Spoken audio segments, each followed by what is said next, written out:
Chapter 2. Introducing Bella. Dad welcomed Pete and Petunia into the house, and Cassie and Lina ran to say hello. Gus hid himself under the lounge room coffee table. "Thank you so much for looking after Bella," said Petunia as she and Pete unloaded Bella's supplies onto the kitchen table.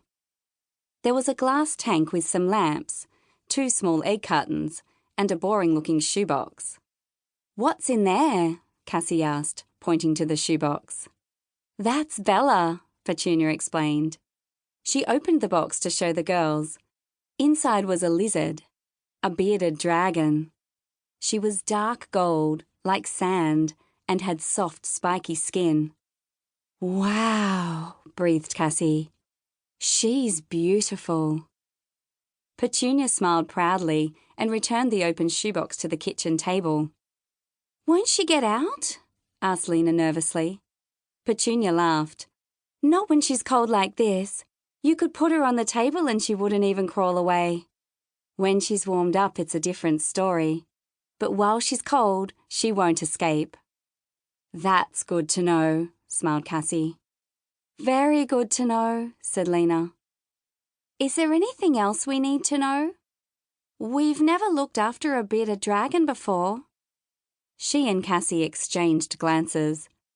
As pet sitters, they might be ready for anything, but the girls knew they needed to listen carefully to the instructions. "She's probably the easiest pet you'll ever care for," Petunia said. "After you set up the tank, you'll hardly have to do anything at all." Pete agreed. He held up one of the egg cartons. The girls could hear chirping noises coming from inside. "Here are the live crickets that Bella eats," he explained. "When it's dinner time, put the egg carton into the tank and open it. Bella will catch them herself." The girls' eyes widened with excitement. They watched as Pete showed them how to attach the lights to the tank, and then gave him the poster they'd made for the post office. "This is great," Petunia said. "We'll hang it up before we head off to the city." The girls waved goodbye and then hurried back to admire Bella. "What's the Hindi word for lizard?" Cassie asked Lina. "Has your grandma taught you that?" Lina's face lit up.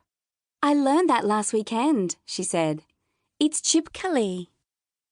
"Chipkali," tried Cassie. "Well, once we get the chipkali tank set up, we'll move it to the pet sitting deck." She pointed out the window to the space where they cared for small animals.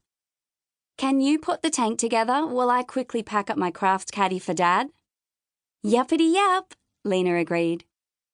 She zipped her jacket over her seahorse t-shirt and set to work. First, she put the heat mat in the tank. Then she tried the lights, but no matter which way she clipped them, she couldn't get them to attach.